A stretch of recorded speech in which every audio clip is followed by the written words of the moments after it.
I've been unmasked. unmasked.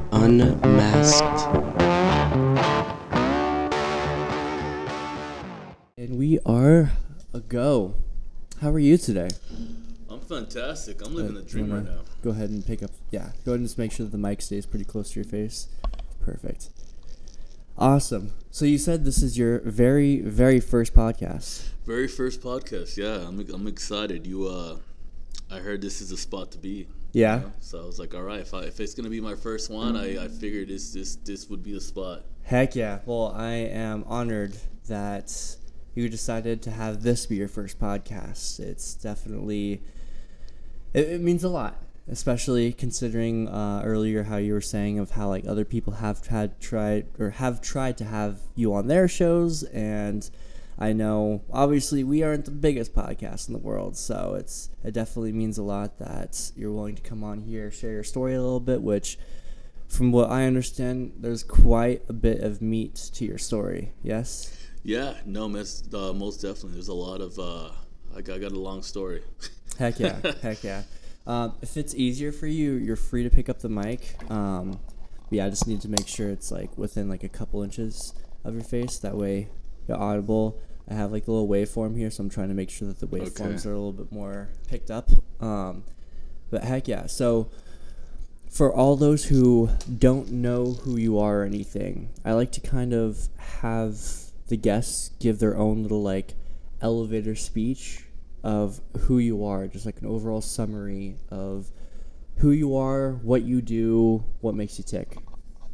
All right. Well, I mean, my name's Joseph Rosales. I'm currently with Luxon City. I'm their VIP host, event planner, stuff like that. So I set up all those things on the back end and make sure everything goes smooth. Perfect. And so I know you said you're involved in quite a few different companies. What all companies are you involved with? So I have a jet ski business. We also teach people how to day trade, and just a lot of stuff like that going on right now. Okay. So are you a day trader yourself then? Yeah. No, I hop on that every once in a while. I mean, whenever I have free time, on the side. Nothing crazy, but yeah. So what's been your journey like into that? Because obviously fashion and finance are two completely different fields. How did you land yourself into stuff like day trading? Did you just like watch YouTube videos or?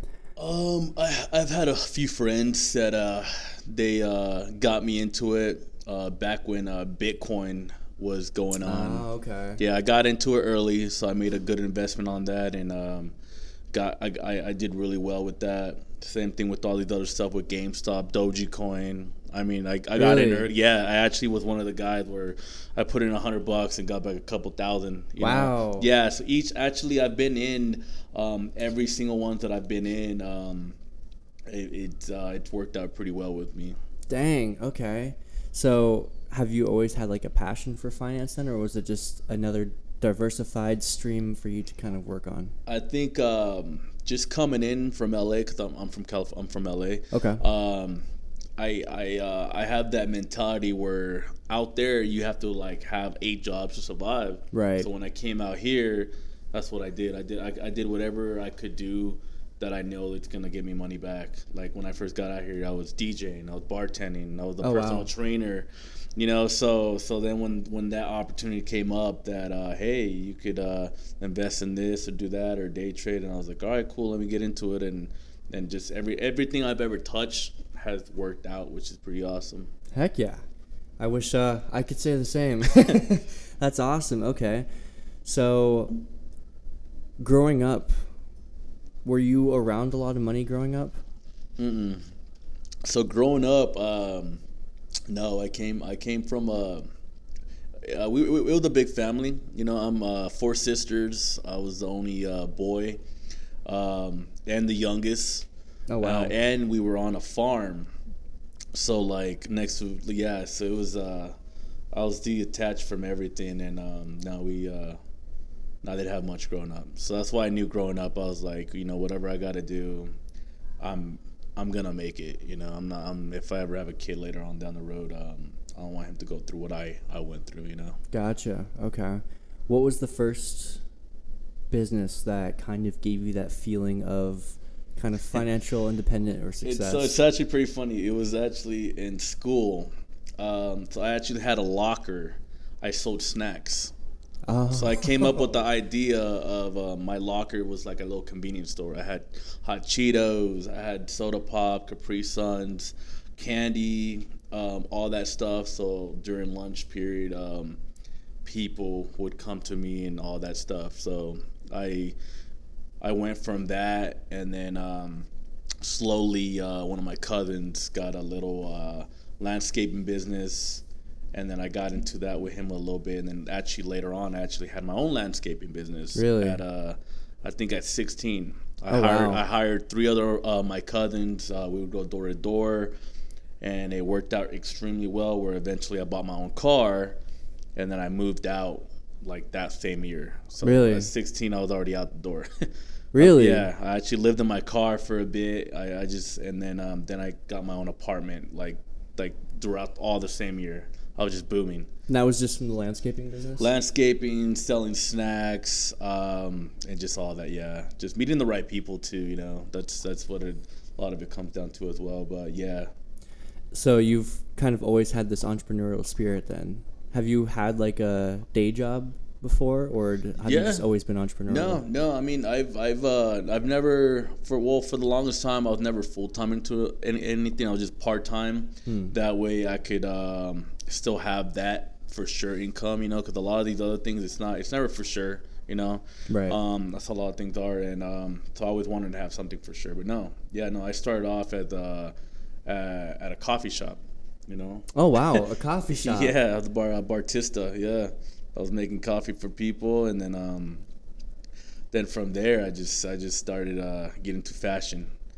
Yeah, a little bit. I like to just dress people, you know, talk to people. Yeah. All of it just sort of came natural to me, and it was fun. And then finally I moved here. Yeah, after a while, one of my cousins moved out here to Arizona, and he told me that it was just extremely cheap and affordable, and I dropped everything and moved out to Arizona. How long have you been out here? I've been out here probably about 11 years now. Oh, wow. Okay, so it's been a little minute then. Yeah, it's been a while, but it was a journey, though. I mean, I got out here the first year. I was a dancer. What kind of dancer? I was a male dancer. Really? Yeah, that's the first thing I did. And then I got into DJing. And then I got into bartending. That's awesome. Then I got into personal training. And then I bought my first home in Casa Grande. And then I just got my second home now in Gilbert. Oh, wow. So, yeah, I'm renting out my first home to family. And then now I have my second home. And now I'm trying to expand out to Tempe and trying to buy a condo. Because I also just I won the lottery. So I'm using... Won the lottery? Yeah. Check this out right there. Right there. Yeah, so I also won the Arizona lottery. And that's 100,000? Yeah, right there. Dang. Yeah, so I've just using everything I got, and just the resources and just all this money coming from different directions. I just I want to keep building an empire and have multiple streams of income. So I know that when typically someone wins the lottery, there's very different directions that they can go, especially if it's such a huge amount that they're not used to seeing or being around. And I know it can change them in drastic ways. I know when I was younger, I had a little bit of money that came into me, and at first, when I first got it, I was like, oh, I'm gonna be super smart with it. I'm gonna put it in CDs, I'm gonna put it in investments, I'm gonna save it. Literally within like a year, it was all gone. But this is obviously like a 16, 17-year-old me. Yeah. How has it changed your life so far? So none of that money, I didn't actually touch. I mean, I touched, but I didn't spend it on myself. Okay. I have a lot of friends that have a lot of businesses, and so like my mentor, it's Carlos Reyes. You know, he's a very big guy in the real estate world. You know, there's a lot of people that look up to him, and they'll pay to go to a lot of his events and things that he's got going on. So he guided me a lot of the way, and and also a lot of other people, they just told me just invest that, get multiple streams of income. So the first thing I did is I bought 2 jet skis.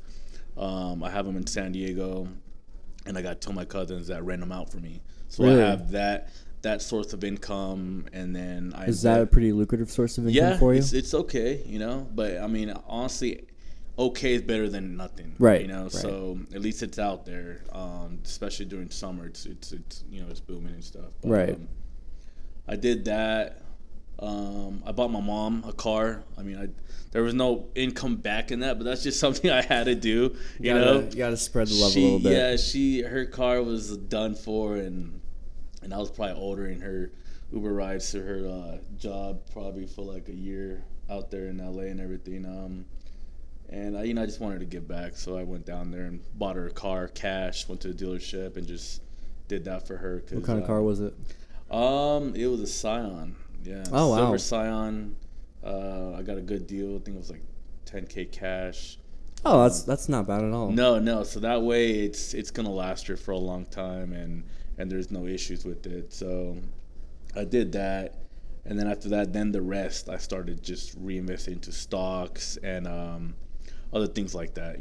I didn't really buy anything like for me really. Like I was gonna buy. I think I looked into like a Lamborghini, and then again the some good buddies of mine that are like high up there. They're like, dude, don't do that. That's just gonna bring you down, and plus the upkeep on that is just ridiculous. And that's a big thing. I know. Yeah. Like especially when I do see younger generations or something that come into a lot of money, the first thing they want to do is buy a Lamborghini or buy a Ferrari or something, and they're like, oh, it cost $100,000 to buy this. I have $300,000, and it's like, well, that's not including insurance. Insurance on an exotic car is completely different than insurance on a regular like Prius or something that you see. And then obviously registration fees, gas. There's so many other things to upkeep.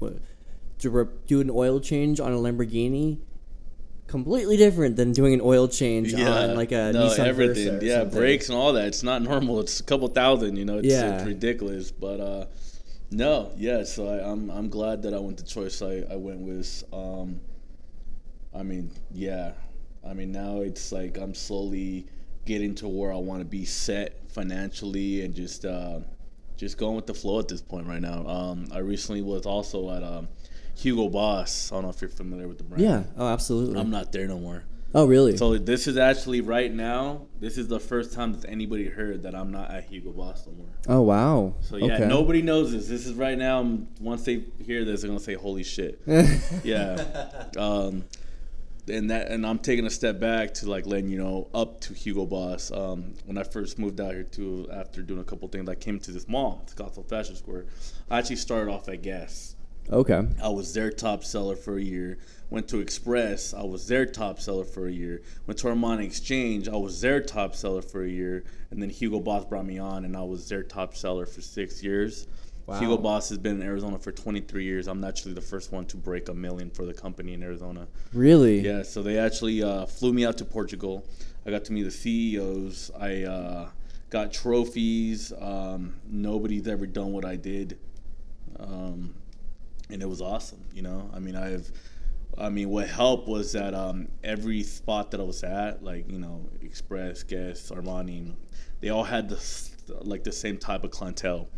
So I would make a book, and each spot I was at, then I would make another book, and I slowly brought all these people with me to each spot. Oh, so they'd be like your clients. So it'd be like... So I was appointment only in most of these spots, and then once I got to Boss, I found another client base, and what was exciting about that is it was suiting. So I actually was suiting up Devin Booker from the Suns. Oh, wow. The mailman, he's a good friend of mine. I brought him in. Also, I don't know if you ever saw the photo shoot he did with Lord Vodka and Luxury City. It was pretty awesome. I got him into all that, and other players like the Diamondback players, our Cardinal players. Wow. I got connected with a lot of these people, plus Spanish singers. I've even had Steven Seagal I mean, really, yeah, Steven Seagal. Yeah, he was actually one of my clients, so that was pretty cool. Dang. So what was the process like of building up a client list like this? It was actually pretty easy. I mean, the thing is that, so I was always out, and so I'm always like good friends with all these other managers that have nightclubs out here in Old Town, and also good friends with like all the other hotels around me, the restaurants around me. Right. So it's just building that friendship with all these types of people. So I think all that led to like whenever these people landed in town or they needed a suit, they would get referred to me, and I would send people back to like wherever it's coming from, So yeah. So it was just being smart, and just staying in that hustle mentality and just putting myself out there as much as I can. Shaking as much hands as I can. Doesn't matter how important they are or not. I mean, just everybody, and just giving everybody the best service that they've ever gotten. All my service 10 out of 10. If you go to Hugo Boss on Google right now and look through the reviews, it's all my name. Really? Hugo Boss, everything right now. We can look through it right now. It's all my name, just because I was that good. I knew how to just dress someone for any occasion and all their special moments, because to me that's pretty huge, like weddings, Absolutely. this is a moment they're gonna like remember the rest of their life, or Absolutely. graduations, or that big party, or that big proposal dinner, or like whatever it is. Doesn't even matter how big the thing is. I was always like, I need to make this the best I can, Right. And if you do that enough times, people are going to refer you to other people. So that's another thing too, is word of mouth, Right. And so finally I did the best I could at Hugo Boss, became the best, broke every single barrier, broke every single obstacle, anything they wanted me to jump, I did it and killed it, because that's just how I do things. I do things 110%. And so now this year, there was nothing else for me to accomplish, and so I was like, okay, I'm gonna take a step away, which just recently happened about 2 weeks ago. Oh wow! And that's when Alex brought me in. He's like, hey, you know what? Let's get you in here, and so I moved forward. So now I'm with them. I'm with Lux and City, and I'm helping out with Arizona Fashion Week, and anything else they need. That's what I'm doing right now. So where did you learn how to like do all these sales things? Because obviously there's like a lot of skill in being able to physically dress somebody, but more importantly, there's more skill, I feel like, behind connecting with them and actually getting them to trust you as the person to do it. I think the thing is that, again, going back to what I said, every place that I've ever went to, I gave it my all, 110%, full focus, and I also had really good managers. I had managers that now, they're the main manager for Gucci, the main manager for Louis, all these other managers that were extremely good, and they moved on up. But no, I just learned from the best. That's just what it was. Is that I'm like a sponge. You feed me information, I'm gonna soak it in. I'm not gonna have my mind go in different places or whatever. Like, I'm gonna soak it all in and make sure that I'm doing everything correctly. Even when I wasn't at work, I would be reading on about the company, about where it started at, about product knowledge, throughout work, I would bring out a shirt and look at what it's made out of. Really? And then I would look online and see what that material is if I didn't know, Right. And then on other days where I got downtime or even on my lunch break, I would try these things on just to see how they fit. So that way when I recommend something, I already know how it fits. So so later on, I started able to just be able to eyeball somebody on their size, their fit, their comfort, and just like everything about them on what they're looking for. So it became easy. It was just a lot of hard work. Plus, I mean, when you got that much experience, in the retail as me, it's just eventually I just molded myself to be the best.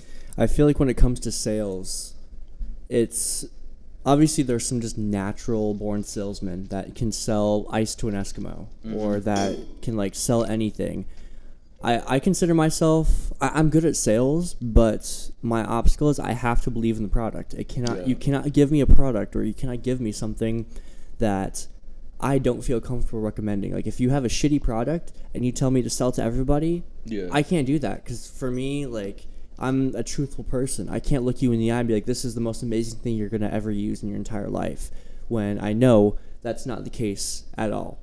So I've had quite a few jobs to where the product is just not there. It's a scam. It's the most BS thing I've ever heard. And they're like, okay, sell this. And I'm like, okay. And they're like, well, you said you can sell stuff. I'm like, I can. I have X amount of dollars behind my belt with selling this product or selling this product. And they're like, well, I can't sell this. And I'm like, because your product is shit. How do you expect me to sell your product when I can't do anything to back it up? There's no reviews. There's no, like, that already has a bad stigma behind it. How do you expect me to be able to falsify this other stuff? I'm not going to sit here and lie to their face and stuff, because that's not who I am. I lose people's trust that way. The second they find out I'm lying about one thing, the entire relationship is ruined at that point. No, that's 100% true. And that's why I never sold anybody a bad fit or something that I believe in. And that's what sort of helped, is that all these places that I've worked at, I love their clothes. Yeah. I mean, Guess, they have awesome jeans, cool styles, Express, like, you know, they had like some really cool suits, and it was a good price, you know. And then Armani was edgy, and it just, everything I liked about all these spots, you know. And then Hugo Boss was just this. That's really where I was really at for a while, and it was just because you could build a full outfit from head to toe. Like, you could buy your socks, your shoes, your pants, your underwear, your belt, your undershirt, your overshirt, your tie, your hat, your sunglasses. You know, like anything like that. And there's not a lot of places you could buy a full outfit. You know, so I mean, that's just really what helped, is that everywhere I went, I wore the clothes. You know. Gotcha. Okay. Yeah, no, that definitely makes sense. Like, if someone were to come up to me and say, like, hey, I need you to be able to sell something from H&M for me, I'd be like, oh, I have no problem doing that, because I love their clothes. It's this. If it's a product that I believe in, and a product that I would use myself, I have no problem getting someone to buy it. For me, I can sell that like nothing, like water to a fish. Like, it's literally the easiest thing. But the second you put something in front of me that is known for bad stuff and just has no quality or something, it's like, well, what do you want me to do? Do you want me to falsify stuff? Do you want me to lie to them and say it's going to be good? And then what's going to happen when they do use it and they're unhappy? It's going to come back on me. And then that's going to ruin and no, that's happened to me a lot of times, where there was stuff that they just weren't moving. And I would try it on, and I would find solutions, you know, put it against stuff that would work. And then if there's somehow, some way, just absolutely did not work, I wouldn't sell it, you know. Because again, I want people to trust me. I want people to know that I'm not just trying to make money off of them, you know. Because that just was never my style. And that's just what also worked out with me, is that I've always been truthful, and I never really lied to people, you know. When they tell me if this look okay, I would say because again, they go out there, someone's gonna say, where did you get that from? Who put you in that? And if it looks bad, well, my name's gonna be the first one on the list. Exactly. You know? They're gonna come back to me and be like, hey man, I don't want to work with that guy. That guy, you know, he put my buddy in something that just didn't fit him right or look good, you know. And that's where you kind of have to take that sacrifice of, like, the store coming to you and saying, this product isn't moving, we need you to sell it. And it's like, well, it doesn't go well with hardly anything. There's, like, it's a very niche product, so it only goes well if they wear this.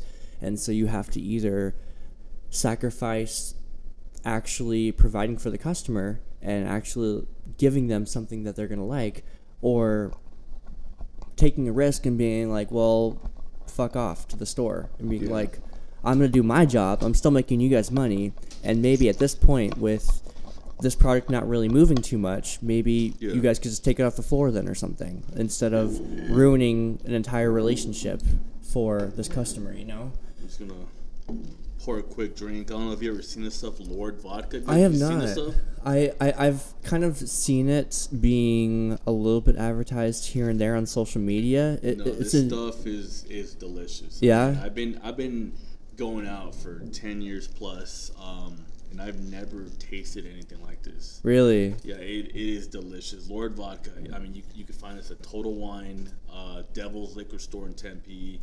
It's also available in a lot of these other restaurants and some of these nightclubs around right now. But if you haven't yet, you definitely need to try it out. Interesting. It's just delicious, and so in my opinion, this stuff's like the best stuff out right now, hands down. Heck yeah, Lord Vodka. Lord Vodka, yeah, definitely check it out. And that's a newer vodka brand, correct? Mm-hmm. Okay. I'll have to see if I can get in touch with like the owner or something. And yeah, no, definitely. His name's Andy Pitts. Andy Look Pitts. him up on Instagram. Look up the whole Lord Vodka on Instagram as well. Cool.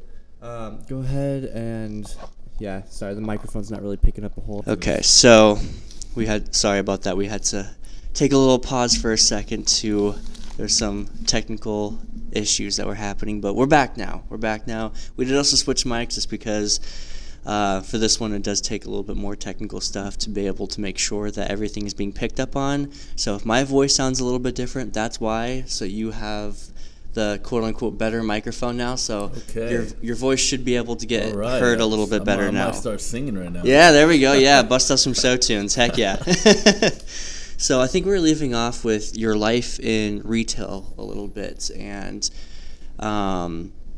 so who were some of like the most influential people that kind of taught you the ropes on how to do, like, I guess it would be considered kind of like high ticket sales, instead of just like going to H&M or something and selling a lower end product? Like you're at the top of the top line for luxury type of clothing and stuff, and you're able to sell that, and obviously that takes a very specific type of clientele. Where did you learn how to do like those high ticket sales? I mean, I think that just goes back to everywhere else I was working. I mean, everything just led up to that, and then just the managers that I've had in the past. I mean, they were all very experienced, and I've just learned from them. I mean, again, it was one of those things that a lot of these managers, they're not just gonna put their time and energy into just anybody, but they knew that I was just trying to be the best, and I was also the top seller, so it was just a lot of those things that just all came into place. And I mean, for high ticketed items, anybody can just buy those, honestly. Right. What I've learned from the past is that anybody can save up and get that thing that they just always been wanting. So right. That's one thing that always helped me, is that I've never targeted somebody that walks in with 10 bags. You know, like, to me, you come in with no bags or with bags, you're my number one target. You know, like I'm there to be the best and to exceed all expectations and just give you the best service you've ever had. You know, and to become a friend. I mean, a lot of these things that's helped me out too is that I made friends with all my customers. Like I'm very laid back. I'm very cool. You know, I like talking to people. I like to hear about people's day and what's going on with their weekend. I've even actually I used to set people up with dinner reservations. Oh wow! Okay. If it was their birthday, I would set them up with a table in Old Town. Yeah. But also, and another thing too, I don't know if you know, I'm connected with Scottsdale Nights. Yeah. Okay. I don't know if you ever heard of that. I've heard of it before, but let's hear about that relationship a little bit. Scottsdale Nights has been around for a long time, and the thing is, Jem Ray, he's the founder and the owner of that, and he's the dude's pretty awesome. He's a lot of knowledge. He used to be the chef at the Playboy Mansion. No way. Yeah. The Playboy Mansion. The Playboy Mansion. I did not know that. Yeah, Jem Ray has gone a long way, and he's taught me a lot. And just all those things that I could take from him is just again, like, just Jem Ray. You know, he's phenomenal, and everything he's doing with Scottsdale Nights. So you definitely gotta look into his story. You know, Jim Ray on IG, Scottsdale Knights on IG. Definitely looking into all that. I mean, we're like the number one team right now for anything that's going on in Old Town, for events, for table service, for all the hot stuff right now. So definitely look into that.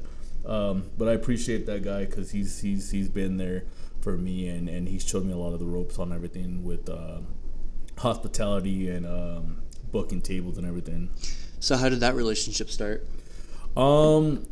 Basically, once I started entering Old Town, I would always be bringing in people from the mall and clients as well, and then I would actually recon the area. So like when I first started going to Old Town, I actually would handshake and meet all these other hotel owners, bar owners, and just let people know, like, hey, I work in the mall. I want to start sending people your way. And nobody wants to, not say no to people coming in and spending money at their location. So that's basically what I was doing. I was making connections and just doing all of that. And then eventually, I think I was sending people to one of his top earners or some of his earners. And then he recognized that it was me sending people to them. And then he's like, hey, you know what? You ever thought about getting into any of this? And at the time, no, I didn't for a while. I actually would just come in, bring in people, and then I myself would book tables and bottles and spend money with them just because they're really cool people. I mean, they're really down to earth and they know what they're doing, and they're not just trying to sell you on everything they can. Right. We're just trying to sell you on what you need for how many people you have, and I mean, we would give you the best prices too. So that was pretty awesome. But eventually I got in, Yeah. Eventually I got in, I gave in, and no, it's awesome. It's been awesome working with them and everything. And I'm excited. I'm excited to see what else is going to be happening later on in our future. We have a lot of stuff going on now with Scottsdale Knights, and then now that I'm with, Luxon City, Fashion Week. There's going to be so many things booming. Like, I don't know if you heard, this is probably the first time I'm saying that right now, is that every Monday we're actually going to start being at 50 Shades of Rosé, or actually it's called 50 Shades of Sake temporarily or something like that. So every Monday, Scottsdale Knights, Luxon City, Arizona Fashion Week, we will be there every Monday. So really? It's going to be a model takeover. So actually this Monday coming up is actually the first one. Oh, wow. So again, this is the first time you're hearing it right now. Heck yeah. It's going to be any top model that's out in Arizona right now is going to be there. I already invited over 200 models. Oh, wow. And most of them already confirmed. So it's going to be a lot of models in there. Models giving out tips to other models, networking, people talking. They serve food there as well, so people will be eating. And there'll be drinks too if they want to drink. They don't have to. It's optional. That sounds awesome. No, it's gonna be awesome. I'm pretty excited. It's gonna be pretty cool. I just it's fun to like bring all these people together so they can network and absolutely meet new people and new opportunities, and plus they could also come in and find out what other ways they can come in and help with Arizona Fashion Week as well. Gotcha. So that is one of the key things as well. But yeah, we're stoked. It sounds awesome. So I know that you said you didn't really grow up with a whole lot of money. You grew up, would you say like lower class then at that point? Oh yeah. Yeah. I think so bottom of the list. I think at one point, my dad drove up to this other farm. Before we stayed at this other farm, he would drop me off at like 2-3 in the morning, and he would put me in through a gate to go in there with the bag and just run in there and just take whatever crop I could. Really? Yeah. So, because I was a fast runner, I was a very fast runner, and they had a couple dogs, so I had to grab whatever I could. As soon as I heard the lights turn on and dogs running, I had to start running. That's awesome. So yeah. So when I say the bottom, I mean the absolutely bottom. Yeah. How do you think your life has, or like your outlook on life, or just in general, has changed now that you have the financial capability to be more free? Like, I'm assuming that you have reached a point where you have somewhat of a freedom because of the finances that you have built. Obviously, yes, winning the lottery probably helped, but even before that, you seem, I mean, when you're working for these high-end companies, it's not just like a minimum wage $12 an hour job. You're getting commission, I'm assuming, off of these high-end deals. Especially when you are giving them so much revenue, I'm assuming that you're probably making a decent amount of money. I mean, has your outlook on money changed?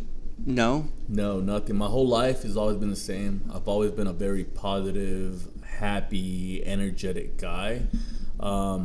Even to where when I had nothing, I was always happy. Like, you know, because like the way my mentality was that there's people in these, well, not sometimes, all the time, there's people in the world that wake up with not being able to walk. Right. Not being able to even get out of bed. Right. So let alone if I'm able to walk and move around, I'm already blessed, you know? Like, so that's what separated me a lot of times from other people, is that I already had a good outlook on life, regardless of what I had, regardless of what's going on. I'm still able to move around. I'm still living. So with everything else that was happening, like, I was just still good, you know, still happy. Even with other situations that happened with very close friends, like, I've helped out a lot of people in my life, like a lot, and lost a ton of money. I had a good friend of mine that knew for like 10 years and loaned him 20 grand. He disappeared. Really? Yeah, this was like last year. 20 grand's a lot of money. Last year, he disappeared. I even had another situation that recently happened a couple months ago with 50 grand. Really? 50 grand. Again, this is the first time anybody's hearing this. Holy shit, 50 grand. 50 grand, yeah. But again, it's that I've always been a very good person, and I feel like that you put a lot of good out into the world, it's eventually going to come back. Yes. You know, that's just how a lot of these things are, you know. 20K, I got that back like times 10 later on, you know. Really? 50K, I got that back once I won the lottery. You know, so it was like boom, it like instantly came back. Yeah. Actually, funny story. Let me tell you how that even happened about the lottery. Yeah. So get this. I've never bought a scratcher in my life. So that's already the funny part. Yeah. What's crazy is that I was actually coming to work. I stopped at a gas station to put gas. Went in. I was in line. I think there was like 4 people in front of me, and the dude in the front, he was an older gentleman. He bought like 6 scratchers. He says every week he buys 6 scratchers. I guess he's been doing this for a couple years. That's what he was saying, you know. And that he's saying that one of these days he's gonna win. Right. Supposedly 6 was his lucky number. So he leaves. I get up. I'm like, yeah, let me get 20 on that car over there, and I was like, hey, what scratchers was that guy talking about? Because I guess he always buys the same scratcher. Okay. And so I was like, all right, let me get that one. So I was the 7th one. And in my head, like, he probably should have been buying 7s, because I feel like 7's a lucky number, you know? In general terms, yeah. So I was the 7th one. I grab it. I pick it up. I don't even scratch it. I go to work, and I scratch it on my lunch. Boom, 100K. I'm like, I looked at it. I didn't really know how to process it because I had a lot of stuff going on. So I threw it in my bag. Didn't even think about it all day. Really? Didn't think about it. Went throughout my day. I went to go to work, and then the next night, well, the same night, I actually had to go to work again, which got still nights and everything. And then in the morning, I looked over everything, realized what's going on, and then I looked at my bag, and I was like, oh, I forgot I got this ticket. So I actually completely forgot about it throughout the night. Oh my God. And then I started looking at it, and I was like, this has got to be fake. You know, I was like, there had to be some kind of confusion. Yeah. You know, it's 100K. There's no way. I mean, the lottery ticket. I mean, not the lottery. The scratcher was like, I think it was like $5 or something. You know. Dang. So I was like, you know, So I was like, no way, this ain't real. So I was like, all right. I go to the gas station, and they're like, you can't cash this here. And I was like, why? And they're like, well, you gotta go to like the main office. And I was like, well, can you scan it? Tell me if it's real or not. And he scanned it, and he was like, dude, yeah, this is 100% real. Dang. So then I was like, oh shit got real. So then I was like, all right, go to the office. It's like a 20-30 minute process. And then it was like, yeah. I was like, all right, you want this cash, check, whatever? I was like, I'll take cash.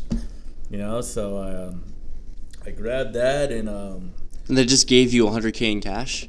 well, there's taxes. You have Yeah. to pay taxes. I think I paid like 10K taxes, 10 or 15, which is not bad. $5 for, you know, I still took out with like 85. Yeah, that's still like you just got Yeah, 80 like to 90 85K. like Yeah. for doing nothing, Yeah, for literally exactly. getting a for ticket. something, just putting gas. Yeah. You know, so it's pretty awesome.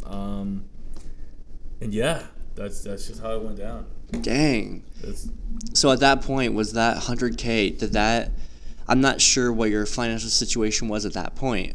Was it enough to where it was like a life changer, or was it No. more of just like all right, cool? My financial situation was already good. You know, I've been making a lot of smart moves throughout my time. I've had a lot of different businesses. Like I've had a Herbalife business. You know, we have had an office. I had like 20 people selling Herbalife for me. I don't know if you're familiar with the product. I think I've heard of weight it. loss product. Yeah. It's very popular with the Latin community. And then after that, well, that went down during COVID. You know, and then I had another crazy situation with a buddy. One of my partners, he actually left and took out some of the money out of the account that we had, and he sort of screwed me and my other partner over. But again, it wasn't a big thing. We still took out good. We ended the business, so that was a failed business, but still good. I made a ton of money, you know. Same with teaching people how to day trade. I had another office for that, and we had a whole team for that, and then that went really good, and then again it went bad. Yeah. But you know, again, these are all learning experiences, and Right, and, yeah.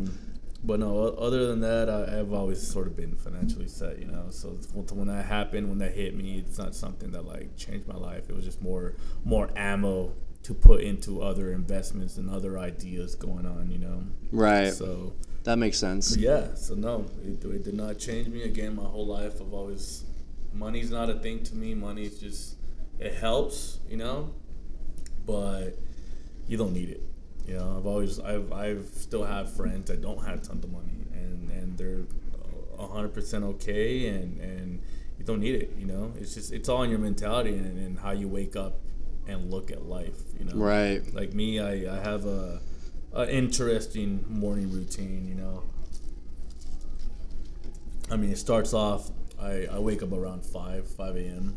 Really? Oh wow. Every day. I only get about 3 to 4 hours of sleep. Because, you know, the stock market opens up super early.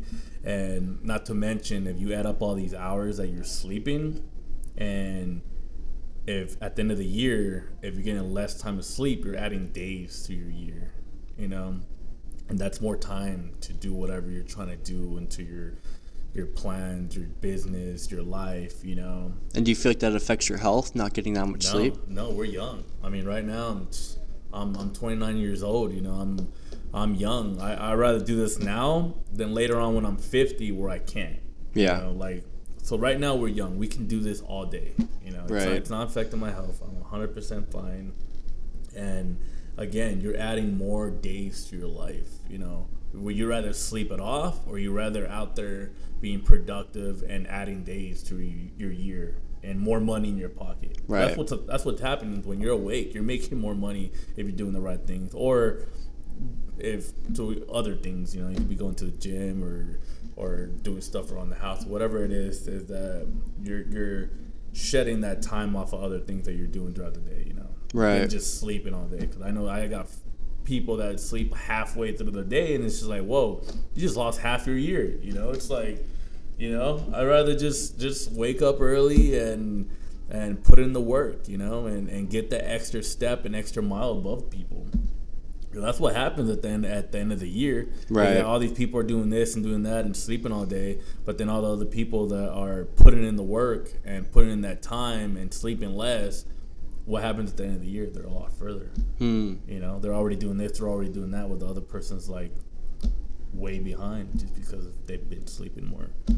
Gotcha. So again, it's just on how you want to look at it, but.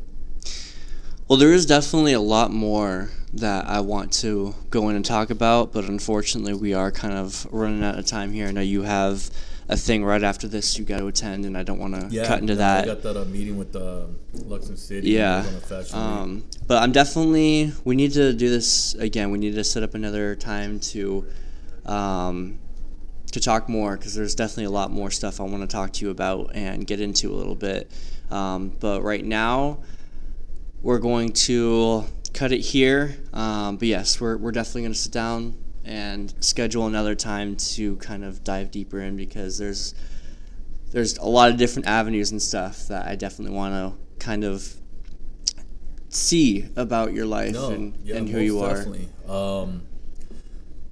I just want to put it out there, be ready for Arizona Fashion Week. For all the people listening, it is just going to be amazing. It's going to be phenomenal, especially with Alex and the rest of the team. Mm-hmm. It's just going to be amazing. This is going to be the best one yet. So hopefully people know that, we're working so hard behind closed doors right now, and it's just going to be hands down. If you have not looked into it yet, be prepared and get into it now while you can. Heck yeah.